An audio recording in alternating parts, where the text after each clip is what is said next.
Hello guys, আমি প্রিয়াঙ্কা। আপনারা সবাই কেমন আছেন? আমিও ভালো আছি। তো আজকে দেখাবো ম্যাগি পকোড়া। তার জন্য আমি 2 প্যাকেট ম্যাগিকে নুন জলে সেদ্ধ করে নিয়েছি।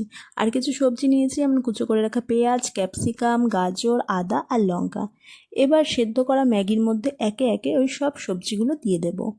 আর দেব 2 চামচ কর্নফ্লাওয়ার আর 2 প্যাকেট ম্যাগি মশলা আর একটুখানি নুন দিয়ে ভালোভাবে হাত দিয়ে চটকে চটকে মেখে নেব। আর হ্যাঁ, নুনটা কিন্তু একটুখানি দেব, কারণ সেদ্ধর মধ্যেও আমি কিছুটা নুন দিয়েছিলাম আর ম্যাগি মশলাতেও কিছুটা নুন থাকে, তো নুনটা অল্প করেই দেব। তারপর হাত দিয়ে মেখে নিয়ে হাত দিয়ে চেপে চেপে গোল গোল বলের মতো করে নেব। তো সবগুলো বলকে আমি আগে একেবারে বানিয়ে রেখে দিলাম।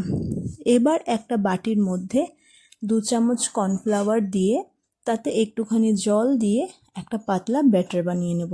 আর ব্যাটারটা কিন্তু পাতলাই হতে হবে, খুব ঘন না হয়। আর নিয়েছি কিছু ঝুরঝুরে ম্যাগি।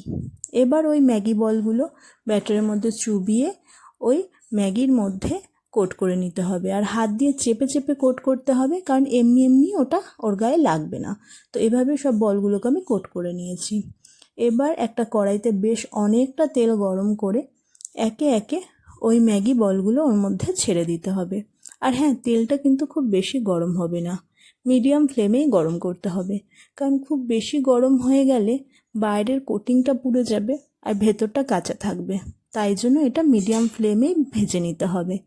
তো এমনি ম্যাগি তো আমরা প্রায়ই খেয়ে থাকি, একবার একটু এরকম পকোড়া বানিয়ে খাবেন, খেতে তো ভীষণ ভালো লাগে আর বেশ মুচমুচে থাকে বাইরেটা। তো এই যে আমার রেডি ম্যাগি পকোড়াগুলো, আপনারাও বাড়িতে ট্রাই করতে পারেন। টাটা।